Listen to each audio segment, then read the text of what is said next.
Super Saravana stores. Modi அரசை எதிர்கொள்வதற்கு ஸ்டாலினுடைய பாணிதான் சரி அப்படின்னு கர்நாடகா முதலமைச்சர் சித்தராமையாவும் இப்போது நானும் உங்களோட சேர்ந்து பயணிக்கிறேன் அப்படின்னு ஒரு பரபரப்பான கடிதத்தை எழுதியிருக்கிறார்கள். மத்திய மாநில அரசுகள், குறிப்பாக அதில் இருக்கக்கூடிய உறவுகள், அதிகாரம் சார்ந்து அமைக்கப்பட்ட நீதிபதியினுடைய குழு இப்போது இந்தியா முழுக்க பேசுபொருளாக மாறி இருக்கிறது. எந்த அளவிற்கு ஃபெடரலிசம் அப்படிங்கிற இடத்திலிருந்து கூட்டாட்சி தத்துவம், மாநில உரிமைகள் இது சார்ந்த விஷயங்களை முன்னெடுக்க முடியும். இதற்கு மேல் உங்களிடம் கேட்டு கேட்டு பெறுவதல்ல, எங்களுக்கான உரிமைகளை கொடுத்தாக வேண்டும் என்கிற குரலுக்கு இப்போது வலு சேர்ந்திருக்கிறது. திரு சித்தராமையா அவர்களுடைய கடிதம் பல்வேறு மாநில முதலமைச்சர்களுக்கு போயிருக்கக்கூடிய கடிதங்களுக்கு அடுத்தடுத்து ஆதரவு பெருகுமா, என்னென்ன மாதிரியான விஷயங்கள் இப்போது முன்னெடுக்கப்படுகிறது, விரிவாக அலசுகிறது இந்த தமிழ் குரலின் லோனா எக்ஸ்பிரஸ் செய்தி தொகுப்பு. ஓய்வு பெற்ற நீதியரசர் குரியன் ஜோசப் அவர்கள் தலைமையில் அமைக்கப்பட்ட தமிழ்நாடு அரசினுடைய குழு மத்திய மாநில அரசுகளுக்கு இடையிலான உறவுகள், அதிகார பகிர்வு இது குறித்து விரிவான ஆய்வு செய்து என்னென்ன திருத்தங்கள் மேற்கொள்ள வேண்டும், அரசமைப்பு சட்டத்தில் என்ன மாதிரியான திருத்தங்கள் தேவை, அந்த அதிகார எல்லைகளை மறுவரையறை செய்தல் தொடர்பான ஒரு குழு அமைக்கப்பட்டு முதற்கட்ட அறிக்கையை சமர்ப்பித்திருக்கிறார்கள். அந்த அறிக்கையை சமர்ப்பிக்கப்பட்டு அதை பல மொழிகளில் மொழிபெயர்த்து பல்வேறு மாநிலங்களுக்கும், மாநிலத்தில் இருக்கக்கூடிய முதலமைச்சர்கள், குறிப்பாக எதிர்க்கட்சிகள் ஆளக்கூடிய மாநிலங்களாக இன்றைக்கி இருக்கக்கூடிய தமிழ்நாடு அரசின் சார்பில் அனுப்பப்பட்டது. இது வந்த சமயத்தில் ஒரு பெரிய பரபரப்பாக இருந்தது. ஏன்னா நேரடியாக பாஜக அரசு இன்றைக்கு குவித்து வைத்திருக்கக்கூடிய அதிகாரம், கடந்த காலத்தில் காங்கிரஸ் அரசு அல்லது மூன்றாவது அணியினரால் அமைக்கப்பட்ட அரசு, இவங்க எல்லாரும் குவித்து வைத்த பல படிநிலைகளிலான அதிகாரங்களை மீண்டும் பகிர்ந்தளித்தல் அப்படிங்கிற இடத்துக்கு வர்றது தான் அதனுடைய அடிப்படை சாராம்சம். இப்போது இதற்கு கர்நாடக முதலமைச்சர் சித்தராமையா ஒரு பெரிய ஆதரவை கொடுத்து சேர்ந்து பயணிப்போம் அப்படிங்கிறாரு. சித்தராமையா அவர்களுடைய செய்தியை நம்ம பார்க்கலாம். Siddaramaiah writes to Stalin backing renewed centre state relations debate. மத்திய மாநில அரசுகள் இடையிலான அந்த உறவுகள் குறித்த விவாதத்தை நீங்கள் எடுத்திருப்பது வரவேற்கத்தக்கது, காலத்தை செய்தது, உங்களோட துணை நிற்கிறேன். அவருடைய ட்வீட்டை பார்ப்போம். நான் தமிழ்நாடு முதலமைச்சர் மு க ஸ்டாலினுக்கு கடிதம் எழுதியிருக்கிறேன். அவருக்கு என்னுடைய உறுதியான ஆதரவையும் தெரிவிக்க கடமைப்பட்டிருக்கிறேன். மத்திய மாநில அரசுகளுடைய இந்த உறவு குறித்த ஒரு விவாதத்தை அதுக்கான சொல்யூஷன் நோக்கி நகர்த்தியதற்காக, கூட்டாட்சி தத்துவம் என்பது அரசியல் ரீதியிலான வேண்டுகோளோ அல்லது அரசியல் ரீதியிலான வலியுறுத்தலோ அல்ல, அது இந்திய அரசமைப்பு சட்டத்தினுடைய அடிப்படை கூறு அப்படிங்கிற வார்த்தையை அவர் பயன்படுத்துகிறார். தொடர்ந்து பல ஆண்டுகளாக நடைபெற்று வந்த சென்ட்ரலைசேஷன், ரொம்ப குறிப்பாக நிதி மற்றும் சட்டம் இயற்றுதல் அதிகாரங்களில் நடத்தப்பட்ட இவற்றை மீண்டும் சமப்படுத்துவதற்கு, குவிக்கப்பட்ட அதிகாரங்களை பகிர்ந்தளிக்கக்கூடிய இடத்துக்கு நம்முடைய கான்ஸ்டியூஷன் மேக்கர்ஸ் அதைத்தான் நினைத்தார்கள். அதை நாம் இப்போது செய்ய வேண்டிய இடத்தில் இருக்கிறோம். மாநிலங்களுக்கான அதிகாரம் தேவை, ரொம்ப குறிப்பாக நிதி ஆதாரங்களை உருவாக்குதல், அவற்றை மேலாண்மை செய்தல் அப்படிங்கிறது வரும்போது தான் அதை வைத்து மாநிலங்கள் தங்களுக்கான தேவைகளை மாநில அரசுகளினுடைய அந்த ஃபங்க்ஷன்ஸையும் செய்ய முடியும் என்கிற இடத்திலிருந்து இந்தியாவினுடைய பன்மைத்தன்மையும் பாதுகாப்பதற்கு இதைத்தான் செய்ய வேண்டும். கூட்டாட்சி தத்துவம், கோஆபரேட்டிவ் ஃபெடரலிசம்ங்கிறது அதைத்தான் உருவாக்குகிறது அப்படிங்கிற இடத்துக்கு அவர் நகருகிறார். உடனடியாக மத்திய அரசு இன்ஸ்டிடியூஷனல் பிளாட்ஃபார்ம்ஸ், எங்கெங்கெல்லாம் மத்திய அரசுகள் இடையிலான கவுன்சிலாக இருக்கட்டும், பல்வேறு அரசுகளுக்கு இடையிலான அமைப்புகளாக, கூட்டமைப்புகளாக நீங்கள் கொண்டு வந்தது. உதாரணத்துக்கு உங்களுக்கு கடந்த முறை இந்த மாதிரியான கூட்டங்களுக்கெல்லாம் பிரதமரே அழைப்பு விடுப்பார். அவர் தலைமையில் முதலமைச்சர்களோ அல்லது நிதியமைச்சர்களோ போய் பேசுவாங்க. அதிலிருந்து மம்தா பானர்ஜி வாக் அவுட் பண்ணாங்க. நித்தி ஆயோக் கூட்டமாக இருக்கட்டும், இல்லை மற்ற கூட்டங்களாக இருக்கட்டும், எங்கெங்கெல்லாம் வருதோ அந்த இடத்துல இதற்கான விவாதத்தை, உரையாடலை மோடி அரசு முன்னிறங்கி நடத்த வேண்டும், அதை உருவாக்க வேண்டும். கர்நாடகா இந்த இடத்தில் ஃபெடரல் ஃப்ரேம்வொர்க்கை பலப்படுத்துவதில் உடன் நிற்கிறது என்று ஒரு முதலமைச்சராக தன்னுடைய உடன்பாட்டை அறிவித்திருக்கார். இப்போ அவருடைய கடிதம் அப்படிங்கிறது ஒரு 3 பக்க கடிதம். நீங்கள் பார்த்தீங்கன்னா இது வந்த நேரம்ங்கிறதும் கவனிக்கத்தக்கது. மத்திய மாநில அரசுகள் இடையிலான உறவு தொடர்பாக இந்த இதை எப்போ வருது அப்படின்னா, திமுக காங்கிரஸ் கூட்டணி தொடருமா தொடராதாங்கிற விவாதம் போயிட்டு இருக்கக்கூடிய காலகட்டத்தில் இந்த கடிதத்தை அவர் அனுப்பியிருக்கிறார். அது அவருடைய கருத்தாகவும், ஒருவேளை ஒரு மூத்த தலைவர், சிட்டிங் முதலமைச்சராக இருக்கக்கூடியவர், ஆக்சுவலாக அந்த ரேப்போர்ட் அப்படிங்கிறது இங்கே தெலுங்கானாவில் முதலமைச்சர் திரு ரேவந்த் அவர்களுக்கும் சரி, கர்நாடகாவில் திரு சித்தராமையா அவர்களுக்கும் தமிழ்நாடு முதலமைச்சர் மு க ஸ்டாலினோட ஒரு பர்சனல் ரேப்போர்ட்டும் இருக்கிறது. உங்களுக்கு ஹிமாச்சலில் ஒரு சுக்விந்தர் சிங் சுகு அவர் ரொம்ப பெரிய அளவுக்கு அவங்களுக்குள்ள பேச்சுவார்த்தை அல்லது மற்ற வேறு இடங்களில் ஒருங்கிணைந்திருக்காங்களா நமக்கு தெரியல. பட் டீலிமிட்டேஷன் தொடர்பான விஷயங்கள் பேசப்பட்ட போதோ, இல்லைனா ஃபினான்ஷியலாக fiscal autonomy to the states, மாநிலங்களுக்கான நிதி ஆதாரங்களில் அந்த உரிமை அப்படிங்கிறது பேசப்பட்ட போதோ, இது எல்லாவற்றிலும் இந்த மாநிலங்கள் இதெல்லாம் இங்கே கடைசியில் கேரளாவில் நினைக்கிற தென்னிந்திய மாநில நிதியமைச்சர்களுடைய மாநாடு அப்படின்னு ஒரு 2 ஆண்டுகளுக்கு முன்பாக நடத்தப்பட்டதாக ஞாபகம். ஸோ இந்த மாதிரியான விஷயங்கள் எல்லாம் தொடர்ந்து பயணிக்கிறதுனால ஒரு பர்சனல் ராப்போர்ட் இருக்குது. அந்த நேரத்தில் அவங்களுடைய சாய்ஸாகவும் ஒருவேளை இருந்ததை வெளிப்படுத்தினார்களோ அப்படிங்கிற ஒரு பார்வையும் இருக்குது. அதில் அவர் குறிப்பிட்டார், உங்களுடைய கடிதம் கிடைக்கப்பெற்று அது தொடர்பாக நான் முழுமையாக வாசித்தேன். அம்பேத்கர் அவர்கள் ஏற்கனவே நினைவுபடுத்தியது India is a union of states அப்படிங்கிறத நம்ம மறுபடியும் உறுதி செய்ய வேண்டிய தேவை வந்திருக்கிறது. கர்நாடகா இந்த கமிட்டி ரிப்போர்ட்டில் கொடுக்கப்பட்ட மிக அதிகமான கன்சர்ன்ஸை நாங்களும் துணை நிற்கிறோம், எங்களுடைய கருத்தும் அதுவாகத்தான் இருக்கிறது. ரொம்ப குறிப்பாக ஆர்டிகல் 268 281 வரைக்கும் நிதி மேலாண்மையில் மாநில அரசுகளுக்கான அதிகாரம் பங்கீடு தொடர்பாக இருக்கக்கூடிய அத்தனை விஷயங்களையும் அமல்படுத்த வேண்டும். அதே போல் ஃபினான்ஸ் கமிஷன் ஆர்டிகல் 280 ஆகட்டும், ஜிஎஸ்டி ஃப்ரேம்வொர்க் 279A ஆகட்டும், இதெல்லாம் பார்த்திங்கன்னா மாநில அரசுகளுடைய அதிகாரத்தை பறிக்கக்கூடிய வகையில் அமல்படுத்தப்பட முடியாது, இதை அது ஓவர் ரைட் பண்ண முடியாது என்கிற அந்த விஷயத்தில் மிக நிச்சயமாக நாங்கள் உங்களோடு அந்த இடத்துல உடன்பட்டு அதை மேலும் இந்த குரலை அதிகப்படுத்த வேண்டும் என்கிற இடத்திற்கு நாங்கள் வருகிறோம்.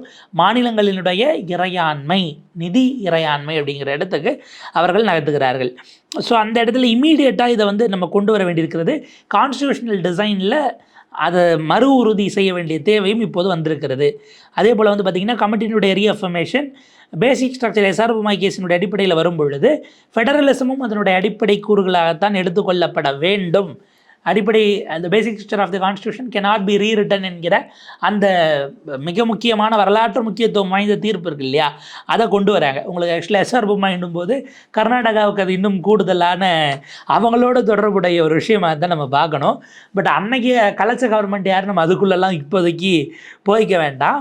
அப்போ அந்த இடத்துல வரும்போது கான்ஸ்டியூஷனை தாண்டி நிர்வாக ரீதியிலாக மத்திய அரசு நேரடியாக சட்ட ரீதியிலாக திருத்தங்களை மேற்கொள்ளாமல் சில விஷயங்களை செய்திருக்கிறார்கள் அப்படிங்கிறதும் மாநிலங்களுக்கான பாலிசிஸ், உதாரணத்துக்கு policy innovation, responsive social justice, contextual governance, இதெல்லாம் பார்த்திங்கன்னா இருக்கக்கூடிய மாநில அரசுகளுடைய திட்டங்களை அப்படியே காலி செய்வதற்கு மத்திய அரசு அதிகாரத்தை கையில் எடுத்திருப்பதை ஏற்றுக்க முடியாது அப்படிங்கிறத அவர் பதிவு பண்ணுறார். கூடுதலாக கர்நாடகா தமிழ்நாட்டை போலவே legitimate constitutional space of states whether in matters of language policy, education, public health, fiscal devolution and legislative autonomy. இங்கே பார்த்தீங்கன்னா கடந்த காலத்தில் திமுகவும் அதிமுகவும் இரட்டை குழல் துப்பாக்கி அப்படின்னு எம்ஜிஆர் அவர்கள் அன்றைய முதலமைச்சர் தமிழ்நாடு சட்டமன்றத்தில் சொல்லியிருப்பார்.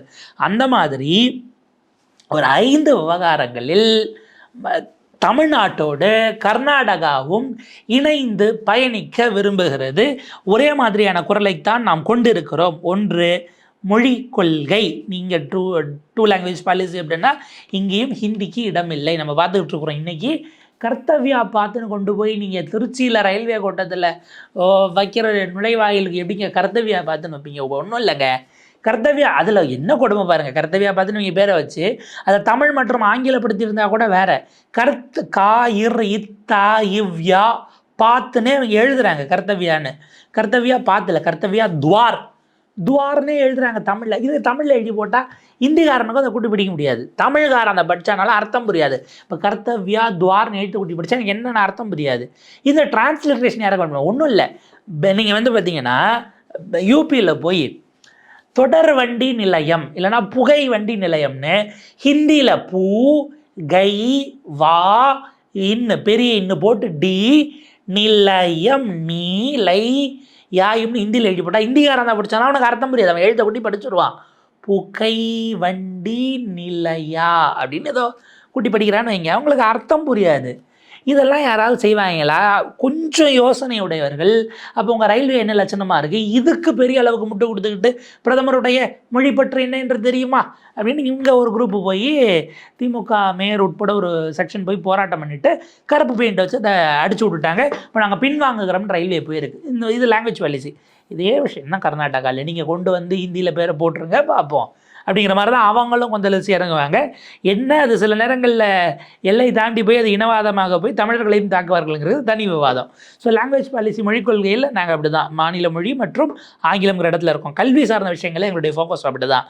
பொது சுகாதாரம், பப்ளிக் ஹெல்த்து, நிதி மேலாண்மை, நிதி பங்கீடு, நிதி பகிர்வு, அது ஒன்று. அடுத்து பார்த்தீங்கன்னா லெஜிஸ்லேட்டிவ் அட்டானமி, மாநில சட்டமன்றங்களுக்கான தன்னாட்சி அதிகாரம். இந்த 5 விஷயங்களிலும் இணைந்தார்களும் இது வந்து பிரிவினைவாதம் அல்ல, இது அரசமைப்பு சட்டம் கொடுத்திருக்கக்கூடிய அதிகாரத்தின்படி கேட்கக்கூடிய உரிமை அப்படிங்கிறத நம்ம அடிக்கோடிட்டு காட்ட வேண்டியிருக்குன்னு சித்தராமையா அவர்கள் குறிப்பிடுகிறார். அப்போ இது எல்லாமே கொடுத்தால்தான் இந்த 5 விஷயங்களில் எங்கேருந்து வருது அப்படின்னா, நீங்கள் இந்த நாட்டில் பன்மைத்துவம் இருக்க வேண்டும், எல்லோரினுடைய குரலும் பதிவு செய்யப்பட வேண்டும், எல்லோருக்குமான ஜனநாயக உரிமைகளை கொடுத்து அவர்களை பொறுப்பாளிகளாக மாற்ற வேண்டும், பொறுப்புகளை கொடுக்க வேண்டும்னா இதிலிருந்து தான் இந்த 5 விஷயங்களும் வருகிறது அப்படிங்கிறத குறிப்பிடுகிறார். மாநில கட்சிகள் அரசியல் சார்புகளை கடந்து எல்லோரும் இந்த இடத்தில் ஒருங்கிணைய வேண்டும். அதுக்கு அர்த்தம் பாஜக முதலமைச்சர்களும் இந்த குரலில் இணைந்து கொள்ள வேண்டும், அந்த பேண்ட் வேகனில் அப்படிங்கிறத அவர் குறிப்பிடுகிறார். அதே போல் வந்து பார்த்திங்கன்னா இது ஒரு ஸ்டேட்டோ 2 ஸ்டேட்டோ செய்யக்கூடியதல்ல, இணைந்து செய்ய வேண்டும். மாநிலங்கள் தங்களுடைய மாநில சட்டமன்றங்களின் அதிகாரங்களினுடைய எல்லை வரையறையை ஃபிக்ஸ் பண்ணிக்கணும் அப்படிங்கிற இடத்திலிருந்து அவர் நகர்த்துகிறார். மத்திய அரசை பலவீனப்படுத்துவதற்காக அல்ல, மாநிலங்களினுடைய வளர்ச்சியை உறுதிப்படுத்துவதன் மூலமாக மத்திய அரசும் தானே வளர்கிறது அப்படிங்கிறார். நம்ம ஒரு சின்ன ஒரு வாரத்துக்கு முன்னாடி அல்லது 10 நாளைக்கு முன்னாடி இருக்கும், இங்கே வந்து இந்த நியூஸ் 18 டவுன் ஹால் நிகழ்ச்சி நடந்தது. அதில் அப்போ பேசிய நெறியாளர் தமிழ்நாட்டினுடைய தொழில்துறை அமைச்சர் திரு TRP ராஜாட்ட, தமிழ்நாடு 11.9% என்னமோ வந்திருக்குன்னு சொல்கிறீங்க, வளர்ச்சி வந்திருக்குன்னு, இதுக்கு என்ன மாதிரியான காரணங்கள் எதுவும் கேட்கும்போது தான் சொன்னார், இது டெல்லியினுடைய ஆட்டிடியூட், இது டெல்லி மீடியாவும் நீங்கள் அப்படி தான் இருக்கிறீங்க, அது என்ன 11.9% நினைக்கிறேன். நீங்கள் உட்காடுறீங்க, ஒரு முதலமைச்சர் வராரு, அவர் பேசுகிறாரு, ஒரு அமைச்சர் உட்காந்துருக்கோம், நீங்கள் பேக் ஸ்டடி ஒரு பேசிக் ஒர்க் கூட பண்ணிட்டு வர மாட்டிங்களா? அது என்ன மாதிரியான ஆட்டிடியூட் டெல்லியில் இருந்துட்டு நீங்கள் தமிழ்நாட்டை பார்த்தீங்கன்னா, நாங்கள் என்ன 11.9 எடுத்து வளர்ந்து தமிழ்நாட்டில் இருக்கக்கூடிய உற்பத்தியோ இல்லை இங்கே உருவாக்கக்கூடிய வேலை வாய்ப்புகளோ இங்கே இருக்கக்கூடிய வரியோ இதெல்லாம் நாங்களே எடுத்துக்கிறோமா? எங்களுடைய வளர்ச்சி என்பது இந்தியாவுக்கு கான்ட்ரிபியூட் பண்ணுறது இல்லையா? இந்தியாவினுடைய ஓவரால் ஜிடிபிலையோ அல்லது ஜிடிஎஸ்பிலையோ அல்லது பர் கேபிட்டா இன்கம்லையோ எங்களுடைய கான்ட்ரிபியூஷன் என்பது இல்லையா? லயன்ஸ் ஷேரோ இல்லை அதுக்கு கீழே இருக்க ஷேரோ, டைகர் ஷேரோ, அது முக்கியமல்ல. நீங்கள் அந்த இடத்தில் அந்த ஆட்டிடியூட் இருக்கல, தமிழ்நாடு வளர்ந்தா அதனால் இந்தியாவுக்கு என்ன பிரயோஜனங்கிற ஆட்டிடியூட், நீங்கள் அதை செய்யக்கூடாது அப்படிங்கிற இடம் இருக்கு இல்லையா? இது பிரிவினைவாதம் பேசுவதல்ல, அடிப்படை கூறுகளை கட்டமைப்புகளை வலுப்படுத்துவது, உறுதியாக்குவது அப்படிங்கிற இடத்துக்கு சித்தராமையா அவர்கள் குறிப்பிடுகிறார்கள். இந்த டோன் தான், அந்த ஸ்டேட்மெண்ட்டு, அந்த கான்டெக்ஸ்ட் இருக்கு இல்லையா, அதை தான் அவர் எடுக்கிறார்.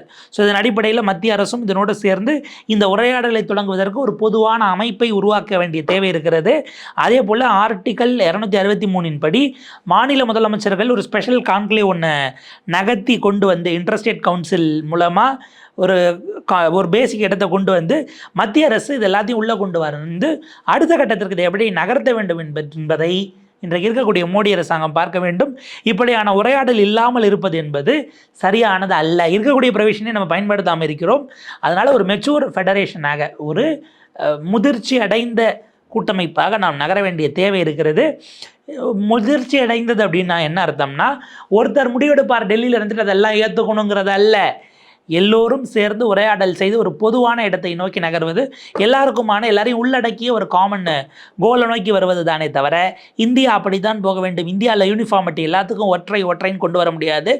கான்ஸ்டிடியூஷனல் ட்ரஸ்ட்டு, அரசமைப்பு சட்டத்தின் மீதான நம்பிக்கை என்பதிலிருந்து இதை நாம் நகர்த்த வேண்டுமே தவிர இதுக்கு கீழே இது நீங்கள் சொன்னால் அவங்க கேட்கணும், அவங்க சொன்னால் இவங்க கேட்கணும்னு ஒருவருக்கு கீழ் ஒரு அடிமைகளைப் போல, சபார்டினேட்டை போல கொண்டு போகக்கூடாது என்பதாக அந்த கடிதம் பேசியிருக்கிறது. மீண்டும் தமிழ்நாடு அரசுக்கு நான் பெரிய அளவுக்கு பாராட்டுகிறேன். ஹை லெவல் கமிட்டியினுடைய இந்த அளவுக்கான வேலைகளை செய்ததற்கு என்னுடைய வாழ்த்துக்கள். கர்நாடகா தொடர்ந்து இது மாதிரியான விஷயங்களை முன்னெடுக்கவும் மற்ற மாநிலங்களை உள்ளே கொண்டு வரவும் தேசிய அளவில் இப்படியான ஒரு உரையாடலை கொண்டு போய் மத்திய அரசிடம் இது தொடர்பான நெகோசியேஷன்ஸில் உட்காருவதற்கும் கர்நாடகா இப்போதும் தயாராக இருக்கிறது என்று தமிழ்நாடு முதலமைச்சருக்கு தன்னுடைய கடிதத்தின் வாயிலாக கர்நாடகா முதலமைச்சர் சித்தராமையா அவர்கள் தன்னுடைய கருத்துக்களை பதிவு செய்திருக்கிறார்கள்.